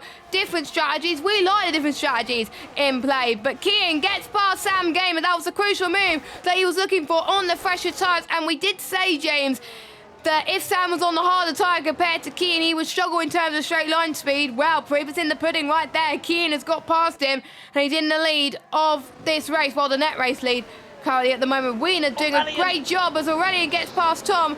Tom, I think, struggling on those hard compounded tyres. And look at Marlon through X corner. He gets past Tom, and that was sensational from him as well. He's having a good race so far. These medium runners need to get a move on ASAP because he's got Tom, who's pretty much trying to defend for his life. We got the likes of obviously Sam Gamer, Jay Van Bussel, and Marcos on the set pass. You got to get past them, otherwise you're done. Because Idle, though, doing what I said he would do, gets past one of the higher runners and up to 12th. He does indeed, and he's got Volakongan right in front of him as well, and maybe Ronadell and Tom to boot with as well. 2 on a set of hards, 1 on a set of mediums ahead of him, because Zizzle doing a fantastic job. But here comes Tian, by the way, for the race lead on the back of Wiener, getting a phenomenal run coming out of Blanchimont. I don't think he's going to go for the move. He's just going to send right in behind for now. But Tian is right there or thereabouts, as there's contact nearly between Tom and I think that's Rodadell coming into the bus stop chicane. Rodadell getting the job done. Tom's tyres, he's sinking like a ship in the sea right now. In Tom's perspective, the Haas is just not going anywhere. The tyres are not working. Mubarak's now going to try and thread the eye of the needle through the middle of them both. Tom runs wide through turn 1, 2 positions gain, and Mubarak is going to get a phenomenal exit on the back of Kazizel. And if he pulls this off, this might be overtake of the season. Mubarak side by side with Kazizel, up through a Rouge, up through Radion, doesn't pull it off, but Mubarak had the guts to go for that one. And now Tom and Ryan are back in this fight as well. Kian's Mubarak leading. now take 2 on the back. Kian now takes the race. The contact between Mubarak and Tom. Tom gets caught on the back of Mubarak. It's happened again between Tom and another driver. It was Max first and foremost. Now Mubarak. Mubarak's going to be fuming. Tom's going to be fuming. Contact model again failed. Both of them with no front wing. Well, that's why there's some moments where you do not take that much risks, and well, you do not want to be going for a move like that as well. And with Tom being on the older tyres, that was a risk to be taken, and I think he should have pitted. He should have pitted. Wiener, I think, was doing a lot better, and he's still in P4, so Wiener could get those tyres out for a little bit longer as well. We will have to see what the stewards think of it as well, because from my angle, it didn't look clear as to whose fault it was. Maybe both of them could have been at fault in a way as well, but obviously with the stewards, they have a little bit of a better angle, and obviously with the driver's POV as well. But yeah, huge shame as well. Good to see Jensen in the chat, by the way. Jensen is not feeling very well. That's why he's in the chat and not racing. Hope you get better soon, mate, Jensen. Can't wait to see you back next week. Yeah, definitely. So I think he's got food poisoning, unfortunately. So hopefully everything will be right and rosy next week with Jensen. He can get back on the racing and maybe even show how how these drivers can drive as well to boot. And Jensen doing a fantastic job, of course, this season. But regardless, that contact, I was on board with Mubarak for that, and it looked like Tom moved across on him, to be honest, to try and defend the position. Tom was the car in front. The Aston Martin, unfortunately, getting caught up in that contact. But regardless, we've still got action. Marquez and Aurelian now going to go side by side on the back of Wiener. But it doesn't look like Marquez is entitled to go for the move. And now, coming around the outside is Marlon trying to now through the eye of the needle. There's contact between the Mercedes and the Williams. Maybe an end plate flying off there as well. And Marlon goes all the way around the outside on Aurelian. Goes all the way around the outside as well on Wiener. And also gets Marquez to boot as well. Three in the space of a corner for Aurelian. Brilliant stuff. For Marlon. Brilliant stuff for Marlon. The Red Bull 30 is into fifth. And I think that front wing damage that we saw maybe as Wiener, left side end plate damage, looks a little bit shot. He looks as if he's got damage to me. It's not clear as if it is, but it looks like he's got damage on the left side end plate. Tyres, it's also the tyres, don't forget, because he hasn't stopped, whereas everyone else has, and maybe with that end plate damage that he might have got, that's also causing him to lose quite a bit of time as well. And we know the crossover point can come a bit earlier than intended, even though it's less laps. It is a long race distance, 7.004 kilometers, this racetrack, and it has 154 kilometers race distance. Fastest lap record, by the way, in the race. Valtteri Bottas, 146.286. I think we're definitely going to beat that, that's for certain. Oh, no! Contact from Wiener as well. And Wiener has to go into the pit, surely. So I think he's got more damage because of it. The race started off so good, really great driving standards, but unfortunately, James, the driving standards seem to have gone to put now. Yeah, driving standards are now falling. I don't know like what, but Rodadell was the one to blame. He just locked up on the rear lock in towards the bus stop chicane, caused that contact with Wiener. Wiener into the pit lane with that damage. The sun is beginning to come out, however, as Nando now finds his way through and he's into ninth position. Nice move that by Nando. He is making his way through the field very nicely. And another one as well that has had a fantastic race so far in this race. Nando, of course, gaining 8 positions from 17th on the grid up to 9th position, threading like a knife through the needle. Brilliant stuff from Nando so far. And he's another one, Jess, that had no practice coming into tonight as well. So we've got currently Kian, who had no practice there in P1, and Nando, who had no practice in P9. These guys are really making a knack of having no practice and doing well. Well, can you guys give me some tips, please, on how to do well with no practice, please? Because there's certain leagues I don't have time to practice for, and usually when I put no practice in, I do rubbish. So, yeah, if you guys could give me some tips, that'll be absolutely amazing. I still do run assist, by the way. But anyway, we're pretty much approaching half race distance with Kian still leading, Sam Gamer in second. Sam Gamer can realistically get to the end, but with the likes of Kian Bradders, Marlon Aurelian, they could potentially have to go in to the pit lane very soon and maybe go on to a set of softs. Tom or Borak had to be forced to do that. Ideally, they would have wanted to stay on for a bit longer on those sets of tyres they were on, but they were forced onto the softs and maybe going on to the softs till the very end of the race. Lap 12 with 22 now, currently at the moment heading towards last source as well. Brad is almost getting close to Sam Gamer as well, and I just have to say, while watching these drivers, when do you think, James, these medium tyres will start to go off? probably in about 2 laps' time, I think, because Bradder's right on the back of Sam Gamer's got a lot of good pace right now. He needs to utilise that pace now to get the move done, ideally, on Sam Gamer, which, you know what, I think he might do, because he's absolutely flying now at him, down into the Lake Home, but he's not going to go for the move, and he's not going to try and eye up the move, but Aurelian does, Markados does as well, further in behind, and Camera Shot, through and he's into 5th, and Markados going around the outside through Lake Home, beautiful move that is for Markados, through and he's into 6th, Molon just not fighting on those mediums that well. The NLR man now down behind. The OP man might be a sign of things to come tomorrow night as well. But Marketall's there 6th.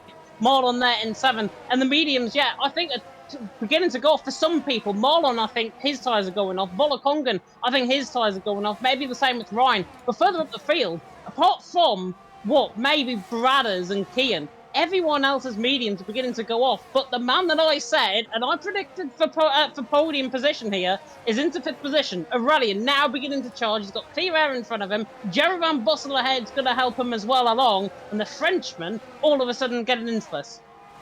Yep, it is, and you know that potentially we could have a maiden race victory. I think this could still happen, you know. We could see someone taking their first ever victory in PSF1, but there could be a sign for things to come. Once they get their first victory in the top tier, then the victories keep on coming and coming. We saw that with Max last season. We saw that with the likes of Wallacong and Tom, ones who won in PSF1 in the past. Ryan, who won last week, it was his first win, but he's not as confident tonight. However, he's not expecting to do well here today, and he's just probably happy trying to fight for these points then as well. We're heading towards Al Rouge once again. Let's see what Bradders could do. I think he's a little bit too further back to get past just yet, but he's going to have the toe from Sam Gamer heading towards Lecom at the moment as Sam Gamer tries to use a curb to full effect, but looks like Bradders unfortunately is unable to get past. Morbrak saying the fastest lap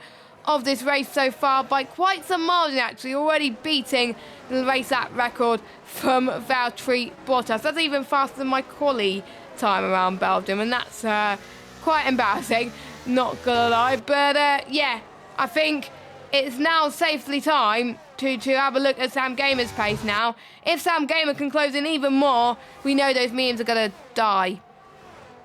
Yeah, they will. They will. And at the moment as well, if this race be red flagged, and I hope it isn't, Bradders would be now championship leader as a result of him outscoring Markados. Markados there down in 7th position. Currently would be picking up, I believe, 4 points. Bradders there would be picking up 10. 6 point swing puts him 2 points through Markados as it stands out on track. Jerry Van Bussel also gaining as well on the back of Markados. He's not going to be, though, close enough to the back of Markados to try and change the outcome of the championship, but remains to be seen what Jerry Van Bussel can do in these final few laps, of course, because, of course, he won here in Belgium in season 32, as well as, really, it's a big slide there, coming out of the bus stop chicane. He's there in 5th. But now everyone's within DRS. I'm now beginning to rub my hands together and think, oh, yes, I hope we are going to get some really good racing now. But Aurelian just showing why he should not rest on his laurels. He looked up there and towards turn 1 and loses all of that time that he's just gained. Yeah, I think with that lock-up in turn number 1, it's definitely not helped him to gain a bit of time, unfortunately, as well. But look at this. I think we've got the light of Brad, who's going to try and get down the inside into Lecom. Can he do it this time? And the camera is cut off in all the wrong places, but unfortunately, he's unable to get past. Pretty much the top 4 are running in a league of their own currently as well, and if these 4 keep squabbling, look at this, Aurelian could join the party, Mon as well, but again, they got to get past ASAP before those mediums start to die off currently at this moment in time. And yes, we are seeing a very big train all the way down to P11. Realistically, the top 13, James, could win this race, and I'm not even kidding. Definitely not. Definitely not. Aurelian there in 5th, however, is becoming the cork in the bottle. Same with Volakongan. Those mediums for Volakongan just beginning to try and lose its wear. Aurelian doing the same as well. And of course, I was concerned about their lifespan. I'm even more concerned now because they're only, 9 or 10 laps into the stint. And we've still got another 8 or 9 laps in this race to go. So it's going to be very, very close indeed in terms of how these guys are going to get. It could be 90% tie where boom or bust is what I'm thinking in terms of the puncture territory here tonight. But Kian there leading the way, controlling the race out in front like he did in Japan, controlling the race. And this is the old Kian that we're seeing. To be fair, it's also the old Sam Gamer and also the old Bradders that we're seeing as well in second and third. And they're really bouncing back from their bad results, of course, last week in Imola. Sam Gamer on the back. He's just trying to threaten maybe the mediums of Kian, maybe just to try and put them under pressure. But Sam Gamer, if I was in his shoes right now, I'd just try and lift and coast wherever possible. Save a bit of ERS and then attack in the final 2 laps where he knows the hards are going to be better than the mediums. Yeah, realistically, it could get to the end, but bearing in mind there could be some puncher territories as well. And oh, look at that, Sam Gamer almost getting past on the traction then as well. And I think Brad is almost doing exactly the same thing, but on Sam Gamer as well. And interestingly about the different strategies on how well they would think they would get to the end. If the mediums were to stay for a bit longer, they're going to hope for a safety car. The ones on the hards, they'll probably be screwed at this point because they'll be forced to give up track position at the end of the day as well. So it will be interesting to see how this fares as well in terms of these guys, especially with the very technical parts of the circuit as well. I do remember a really nice battle between Ismail Fassi and Mirko Siriano in season 30 in PSF1. That was very entertaining. Santeri as well was also in that fight. I remember that being quite a good race. Season 29 as well. I remember seeing Jordan won one of his first. Actually, no, it was one of his first races in PSF1 was season 27, but season 29 he won there again with a few other drivers as well. Obviously, Louis Welsh has won here. Blizzard has won here as well. Wilson Hughes has won here as well. So these guys can join the list of names through here as we're coming up to lap 16. Everyone is getting so close and towards that source chain. Blimey. Yeah, and what I was reacting to there actually wasn't the guys up front, it was Nando, Tokyo drifting through the bus stop chicane. If that was not 10 for style, I do not know what is. Right on the back of him, but we are going to get Bradders now on the back of Sam Gamer, and now they're going to go side by side. Bit of lag actually from the Canadian as he goes now to the inside line. Maybe the McLaren's going to try and block him off. Bradders are going to have to go maybe to the inside line on both to try and get the move done. In towards Lakecombe they go, key in their lead. Sam Gamer still in second, but Bradders will have the run. Coming on the exit now of Malmedy, running down the hill in towards Bruxelles. They're still side by side on the Alpine. Surely going to come out on top, and Sam Gamer relinquishes position. Bradders doing his into second. And the fact that I was saying the mediums are going off just comes to show you can overtake with a set of 11-lap-old mediums against a guy who's there on a set of 11-lap-old hards. But if I was in Sam Gamer's shoes, if I was in Sam Gamer's shoes though, Jess, I wouldn't panic. I'm still in the best position in the race. I think I was seeing Nando and Ryan fighting as well, so I was running on board with them, and then I forgot that it was Bradders that you were talking about as well. There's just so much action going on as well, and there has been a prediction in the chat that someone thinks that Kazil can win this race as well. It depends on punchers. That could be interesting, and wow. So, and also Dirk said he'd done 18 laps on hard in F2 and had 80% tyre wear. No puncher. So if Dirk could do it, I think Sam and Jay Van Bus could do it, but I'm a bit worried about the ones with the mediums. If someone could say how long their mediums last in a Belgian Grand Prix race, that would be absolutely amazing. And there's been some people in the chat talking about Sam, and it's just great to see the improvement from game cycle to game cycle. I haven't seen him much in the last few game cycles, but coming into F1 23, wanting to make a comeback, was on the pace straight away, and now he's in PSF1 and doing a splendid job. Yeah, and I think, to be honest, fair play to ET8 for bringing him along. Of course, he's now part of Parnell Racing, but ET8 were his team. ET8 were the ones that brought Sam Gamer to us, and he's doing a phenomenal job there in P3, but maybe not for long, because Jerry Van Bussel's on the back. Bradders catching Keane quickly, but not going to get the job done, and same with Jerry Van Bussel on the back of Sam Gamer, not going to get the job done, and in fact, no job's done until Lakecombe once again on lap 17 out of 22. 5.5 laps remaining. There is a yellow flag out on track, and there's Jerome, who was spun coming through Stavolo. He's got the car back going in the right direction. I'm just checking to see if he's got any damage on the car. No, he hasn't. Just a spin coming through Stavolo, so Jerome down in the 19th position. No late VSC or safety car. However, I've just said that, and the Aston Martin and Mubarak has spun coming through turn number 1. He hasn't got in the wall either. And Tom and Yossi are side by side in the foreground and short, and known private battle for 15th, and Yossi through, and he's into 15th position respectively. But Kian leading the way from Bradders in second, Sam Gamer in third. But again, look at Bradders' tyres compared to Sam Gamer. Coming through this back part of the track, coming through Stavolo now at the end of sector 2. Sam Gamer's hards look better compared to Bradders on that set of mediums. And again, if I was in the Canadian shoes right now, I would not be panicking because I know, A, I've got the best tyres in the race, and B, I've probably got better pace than these guys as well. I think one word beginning with P is going to be going through Sam Gamer's mind, and that is patience. Patience is a virtue, Sam, as he heads towards the final few laps of this Belgian Grand Prix. It's been great to watch this race. The driving standards for some drivers have been questionable, but for a lot of other drivers, it's been amazing to watch as well. Kian doing a great job leading the way, but will he get those tyres to the end of this race? Same with Aurelien and same with Marlon. We have seen in the chat that the mediums can only last 16 laps, so we are getting towards that time where we could be achieving plunger territory. So I think it's really going to be trying to get as much points as you possibly can now, rather than potentially getting the win. Not gonna lie, as well as Sam Gamer. Sam Gamer is doing a much better job on these hards at the moment, and even Jay Van Bussel's catching up as well. I'm gonna predict it right now, and I know people are gonna be angry when I say this, James. I think it's gonna be a Sam and Jay Van Bussel victory battle at the moment. There's more brackets spun again. Yeah, and this is him coming in the pit lane, either spot on pressure with the compound tyres on, or he's going to retire. He knows. He is so frustrated. You can tell by the wheel. He's still going. Maybe he'll retire in the pit box, though, is what I'm thinking. He's going to be passed by Yaron as well. He's going to be right down the back of the field, but he could stay the fastest lap point, of course, away from everyone, which is why I think he's going to continue on, potentially out on track. But Kian back at the forefront, leading the way from Bradders in second, Sam Gamer in third. The other P word that comes to my mind, certainly, rather than patience, is punctures. Because Bradders and Kian, in terms of their tyres, I have Bradders at about 60-65% in terms of tyre wear. Kian probably more towards the 60% range, and Sam Gamer's probably more at the 50% range right now. So Sam Gamer's got 10% fresher tyres compared to everyone. Bradders and Kian in first and second doing a fantastic job, but it's just a matter of if not when for Sam Gamer to get these moves done. Surely he's got much fresher tyres, as could be told, into turn number 1 with that bit of contact on Bradders in the back there at La Source. But Sam Gamer there in third, doing a good job, but he doesn't want to get that close because he would be causing contact and they would be causing more slap risks.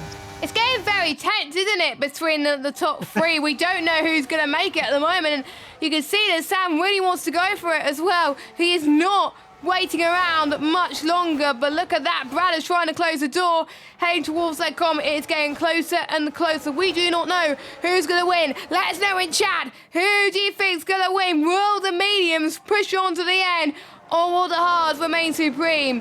And which driver will come out on top? Very tight, heading towards its corner right now. Very understeery part of the circuit. Sam Gamer going to try and use his ERS2 potential. He's not going to get past Pooh on that. Would be huge risk from the Williams driver if he could do so at the moment. But heading towards Fania and Campus. I don't know what corner you call that, but I think you could call it marble corners as well. It's a left-right sequence anyway. This is called Stavolo and leads to another long straight. Sam Gamer could get into the bus stop chicane as well. Dirt Things, Kian wins, Sam P2, Butters P3. Jensen saying Sam and Jay will pass eventually, I think. Alex saying mediums, I reckon, will fully die next lap. Coverski says Sam will not get past too much downforce. So a lot of predictions there in the chat. I don't know what's going to happen here, and this is very exciting. Oh! It is. Needing more contact in the background shot there as well. I think Marlon was very late on the brakes down and rallying, but Sam Gamer all over the back of Bradders. I keep on going about the Canadian, but there he goes to the inside line. Turn number 1, that's far too late on the brakes. Contact with Bradders, and surely he's going to let Bradders go for position. Fair play there to Canadian, but now let's Keane escape up the road by 7/10 of a second. So now, game on for the race, and he now, Sam Gamer needs to utilise his Jerry Van Bussel side by side, gets the move done, up the hill, yes he goes off track, but gets the move done, coming through a Rouge and Radion, the Ferrari, absolutely from a bolt out of the blue, gets the move done, and all of that was from unsettling the car out of the source. Aurelian now getting the move on Sam Gamer, and now, Aurelian, on the back of Marlon, getting the job done as well, so Aurelian drops down, Sam Gamer back through and he's into fourth, all kicking off now in Belgium, Kian, Brothers, Jerry, now the top three. This is going to be some popcorn moments. Grab snacks, grab everything right now because it's going to be in some insane last 3 laps. We've got people that will have tyres that will definitely not make it to the end. We have people that are on hard tyres, more durable tyres. We have people on soft tyres in the background as well as Tom gets past the Aussie up into P15, not the race they would have wanted so far as well. We also got the battle for the last point of Ryderdale for the Congan, Nando and Francesco. No penalties as well from any of the drivers in the game, which is very, very great to see at the moment. As Morbrach is out of the race, he's retired in the pit lane, I believe. No safety car. We only had one so far this race, and that was near the beginning. And it will be interesting to see if Jerry could get away with cutting Radion, or will that move allow to stand? And once again, all the top three, Marcados as well is in there, so trying to go down the inside of Marlon into towards the start-finish straight. And here comes Marcados. And that was a great move from him up to 6th place. Don't count him out for the win of this race because he can still get the win too. He could indeed. Fantastic racing out on track. Fantastic move that was by Marcados. Turned the outside into the inside. Brilliant stuff. And the Mercedes knows how to drive, that's for sure. The Jerry Van Bussel now comes at Bradders, comes at Kian. And now we're going to see all hell break loose in Belgium. Bradders getting the lead from Jerry Van Bussel in second. Kian, look at that for straight line speed. Very much lacking in terms of speed. They're down to P3. Sam Gamer very light on the brakes. Very much rear locks there. There's 3 wide in the background. Ryderdale's through on Nando. Nando through on Ryan. Ryderdale goes a little bit too deep. Here comes Nando around the outside, coming through Mulmedy, now towards the inside line, in towards Bruxelles. This is just manic mania mayhem out on track. It's Brothers from Jerry, from Kian the top 3, Sam Gamer in third, and Sam Gamer all over the back of Kian. Can't get the job done, but Brothers, Jerry Van Bussel leading. If Jerry Van Bussel, if he cut Radion, which I saw from my camera angle he did, his race win, potentially, that could get reported and that could get removed. We saw that in real life as well, someone doing exactly similar to what Jerry Van Bussel did, and they got a 5-second penalty for it. So I'm thinking it could be a 5-second penalty for Jerry Van Bussel, but we will have to call out the race as it is. So if Jerry Van Bussel finishes as race winner, we will have to call it the race winner, and then obviously we will have to announce any post-shooting inquiries, but you never know. It may be judged to be A-OK for Jerry Van Bussel. We don't know. So Jerry Van Bussel will have to fight like his life depends on it currently at the moment as we're about to approach the final lap of this Belgian Grand Prix. It's been absolutely amazing. A bit of mixed bag in terms of racecraft, but near the front, it's been absolutely insane. It's been the battle for the lead throughout the entirety of the race. Will we see the P word? Will we see some punches on these mediums? They're pushing those mediums to the limit. We don't know who's going to win this one. Here comes Mr. Van Bussel, the driver that has won in PSF2 last season. He's won the championship last season. Jerry Van Bussel goes for the lead, but his teammate gets a 3-second time penalty, but enough for that at the moment. Nando to the inside of Ryderdale up into 8th spot. Marcados having a fight with Aurelian into towards they come. Just about gets the move done. Marcados up to 5th. My voice is dead. James, carry on. Kian there as well, really under pressure from Sam Gamer. Sam Gamer's almost pushing, bump drafting the McLaren coming through X corner, and now down in towards P1. He's not going to get the job done here, but he is very much lacking in terms of the ERS. Jerry is now gone. That's the race win now pretty much done. It's now Brothers holding on for second, and is he potentially getting a bit of blistering on the front right? I think he is, and he's beginning to lose a little bit of pace. Kian now, all of a sudden, is coming back. Sam Gamer makes a mistake there, coming through the Fania chicane, and now Marcados is all over the back of him there in 5th position. It's still not over and done with. Jerry Van Bussel that was gone. It's the mediums to hards, the tyre you want to be on. The strategy that I called out for Alfie Butcher in PCF1 is going to be the strategy that carries through here. Jerry Van Bussel now coming through Blanchimont for the final time with Marketals hunting down Sam Gamer for 4th and 5th position. Could be quite close into the braking zone. And now Marketals looks to the outside line. He's very late on the brakes. He's far too late on the brakes. Sam Gamer's going to pick up 4th, surely. Jerry Van Bussel, though, on the run to the line. Wins here in Belgium. Bradder's there in 2nd. Kian there in 3rd. And Sam Gamer does keep that 4th position in the end with Marketals just out-lunging himself into the bus stop chicane. Already in there and 6th. What could have been for him if his tyres were fresh enough? To be fair, congratulations to everyone that made that without getting punctures. Comes to show we probably don't deserve the fee from our commentary tonight. Put it that way in terms of the We don't get any fee, James. We don't get any fee, but then again, I think these drivers deserve a fee for that performance out on track. On that 18-lap mediums, on that 18-lap old hards, fair play to them. I certainly would have not got those tyres towards the end of the race. We see Wiener, Yossi, Tom and Jeroen coming toward the line as well, further down the field. And Jeroen as well, looking for a fastest lap of the race potentially as well, along with Tom. So that's going to be interesting. But Jerry Van Bussel out on top, Brothers in 2nd, Keen in 3rd. But does Jerry Van Bussel, he cut the chicane coming through Radion. I was on board with Jerry Van Bussel halfway through a Rouge. And it looked to me as if he had to be forced off track by the man that he overtook in Sam Gamer. So I personally think it could be okay for Jerry Van Bussel to keep the race win. But stewards and other people might have to decide that. Yeah, and with the beauty of the stewards is they will have multiple POVs. So whoever reports it will have to be asked for multiple POVs from the drivers involved. So they'll have a bit of an idea more than us, because with the cameras that we have, it's very, very limited. And if you want to watch something as to how stewards reports get sorted out and stuff like that, watch the video from George Morgan on his Twitter. It explains it very well and in a better way than I would have done. So if you want to find out how stewards reports are looked at, they don't just look at the stream. It has to be reported first, because otherwise it won't get looked at. It won't get looked at indeed. And like Markados's penalty last week, of course, that 5-second penalty didn't get reported.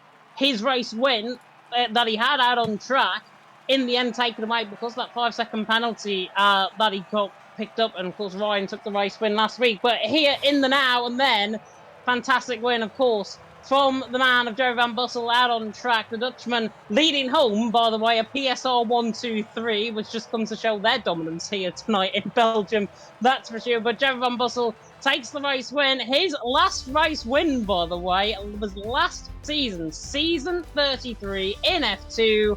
And he took, of course, 6 race wins that season as well, including 5 in a row. And Jerry Van Bussel now is a PSF1 race winner. From 9th on the grid, takes the race win.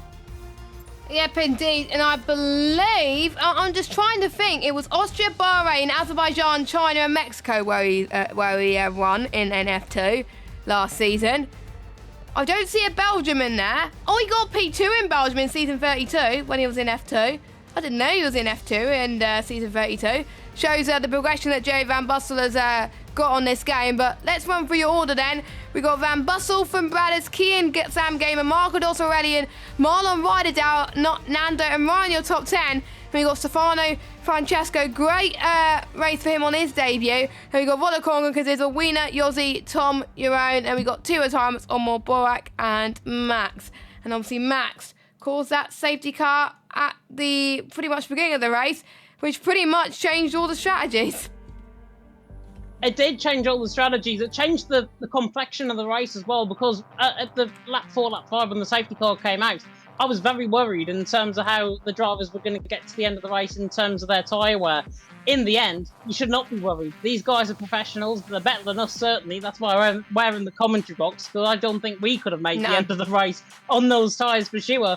But it just comes to show, I think, the real consistency that they've showed. And now, with that race win, provisionally, Jerry Van Bussel. Now, I have to do some quick maths calculations with my brain, which is going to be not that great whatsoever for you guys there on the stream.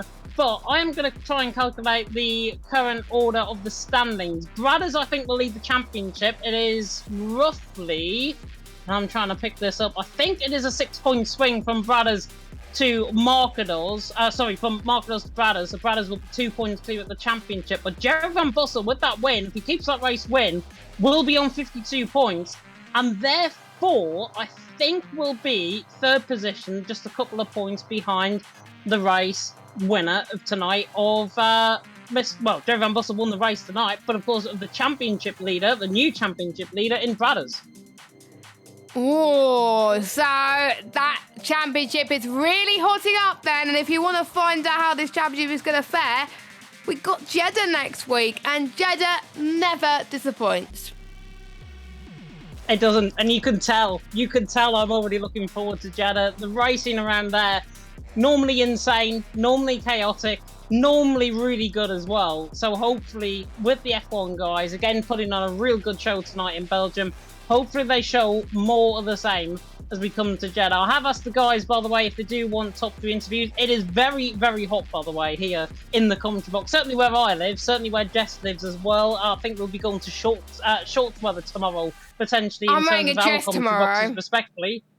You're wearing a dress tomorrow. I don't blame you for wearing a dress tomorrow, that's for sure. I'll be going out in shorts, which is very, very rare for me to go out in shorts. But what these guys, I think, showed out on track tonight is, yes, they can race. Yes, you can get aggressive. But yes, you can overtake. And that's what we showed in bucket loads, hopefully, tonight. And hopefully you guys enjoyed it at home. And if you did, like, comment, subscribe. Tick that notification bell, of course, if you're brand new to the channel. And, of course, you can have a look at our title sponsor, GT Omega. 5% off, of course, on all GT Omega products. You can use code PSGL at checkout.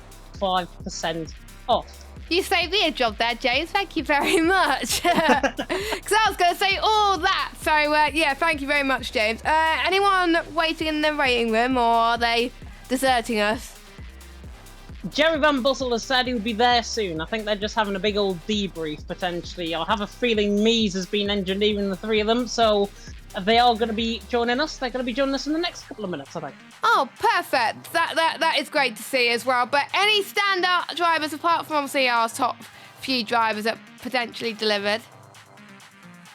Well, I was going to say Iranian, but then he buggered it all up by finishing in P6. And the man in the end who finished behind him in qualifying, Jerry Van Bussel, took the race win. So maybe I should have been a little bit more aggressive in terms of my race predictions. But no, Jerry Van Bussel, I think, certainly deserving that race win, possibly deserving driver of the day as well, because Izzle, by the way, very unhappy with some of the driving that went on there in the chat as well. He is pretty much fuming, I think, in terms of what we can say Not from surprised. his comments. Yeah, and also I think Rodadol, I think, drove very well. Nando drove very well from 17th up to 9th on the grid. And Francesco Largo saying he's going to get that point. Of course, he picked up, I think, a very late penalty, or he might be he did pick up a penalty. Yeah, he did pick up a penalty. Yeah, he picked up that penalty. So he's already said in the chat, and I saw the comment from him, saying he's going to get that removed, and hopefully get that removed, and then it'll be a point. So if that is the case, well done to him on that potential point on his first race here in PSF1. Yeah, and it just goes to show it doesn't matter when you sign up, as long as you have the pace, you can do it as well. Come on, Van Bussel, we got stuff to do. He is keeping us wait. He's a race winner. He is keeping us wait. He is celebrating with the champagne, I could tell you that as well. But of course, we've got Jeddah next time in just under 7 days' time. Always delivers, of course. It's one of the most high-speed tracks on the F1 game. Absolutely, I hate racing it. Love commentating it. I hate racing it, but absolutely love commentating on it too. I heard a mic, by the way, move, and that is why, because I have just spied the man who's joined us in the waiting room with Jerry Van Bussel. There you go. Now you can. Now we can. Let us try and get him in. Hopefully it all works okay. I can't move people. Oh, hang on. No wonder. I'm actually clicking on the waiting room instead of the actual thing. I'll drag him. With me 1 second. There we go. There we go. There we go. We can now speak to the man who hopefully can hear us. The man who finished, of course, in P1. It is Mr. PSR, Jerry Van Bussel. And Jerry, fantastic win, of course, out on track. P9 on the grid. Talk us through it, and talk us through that move at the Rouge as well. Oh, I don't know. It's a difficult one. It wasn't an easy one. Luckily with safety car, of course. But yeah, my engineer said take the softs and you will see what's gonna happen. And then the train, the number 2 and number one went away. So yeah, I was hoping for a safety car because I knew I never gonna catch up, and then safety car came. So yeah, it was almost a perfect night, strategy-wise. Yeah, almost the perfect night strategy-wise. Perfect night in terms of you getting that race win. First win, of course, since season 33 of F2 last season as well. And that must now fill you with a lot of confidence going forward in the final 5 rounds of the season. Yeah, it feels way better than the last 2 races, like out of the points. Well, I'm still trying to fight for a championship, but yeah, this is making it a lot better, yeah, again. It is. And of course, I was doing some quick calculations. I think you're only going to be maybe, 6 or 7 points behind Markedos and Bradders in terms of that championship fight. So in terms of that fight going into the final few rounds of the season, what is your overall focus? Is it to get that championship victory on your first time in F1? Well, that's obviously the goal after the standings. Like after race 3, I was already in the top 5, I think. So then I knew, I want to go for the championship and try it at least. But yeah, now they added like 2 extra races on the calendar. I don't know what's gonna be, but I knew that Jeddah and Mexico will be a good one for me. If I look to Suzuka and Imola, they were quite poor, like pace-wise. So yeah, that will be way better, I feel like, in Jeddah and Mexico. So yeah, we're gonna see. I don't know. Yeah, it'll be fantastic to see. Obviously, your pace is right there. Your form is right there as well going forward. So wish you the best of luck, of course, for Jeddah and for Mexico. Jess, any questions? Well, I have to say, Jerry, massive congratulations on your first win in this tier as well. Going into the final few rounds of the season, are you still confident about that you could win at the F1 Championship after winning F2 last season? Well, this game, everyone knows it's not that easy to show the difference in pace. Like maybe the leader also today could drive everyone out of the DRS, but yeah, in this game it's also almost impossible. So it's very difficult to be consistent winning again like last season, and that would never happen, I think. But yeah, I need to try to score as much points as I can, and then hope as much as I can. That is my question, James. All done. That is all mine as well, I think. Congratulations, of course, on the race win, Jerry. Go and enjoy your evening. Yes, thank you. Great evening. You too. And that is Mr. Jerry Van Bossel, who has spoken to us very eloquently, I've got to say, in terms of his interview. I don't think we'll be getting anyone else, so I think that is the interviews for tonight. And my PS4, by the way, may be overheated as well, and all of that. So it's the summer. It's the summer. So, yes, we've already plugged the sponsors, so we don't need to do that again. But, of course, we could plug the other streams that are going on as well. Like James was alluded to earlier, Wednesday night at 7 p.m, you can catch the big boys, PCF1, at 7 o'clock with George Morgan and Jack Canaan take you through the action. Jack's really doing 2 more rounds before he has to do his Masters. So best of luck to Jack, by the way, on that one. But I can't wait to hear his voice for the final his final 2 rounds, I have to say. And of course, you got us next Monday at 8 p.m. But we will leave you with our title sponsor for one final time. Have a good evening. We'll see you next week at 8 o'clock for the Saudi Arabia Grand Prix in Jeddah. Bye bye. Take care.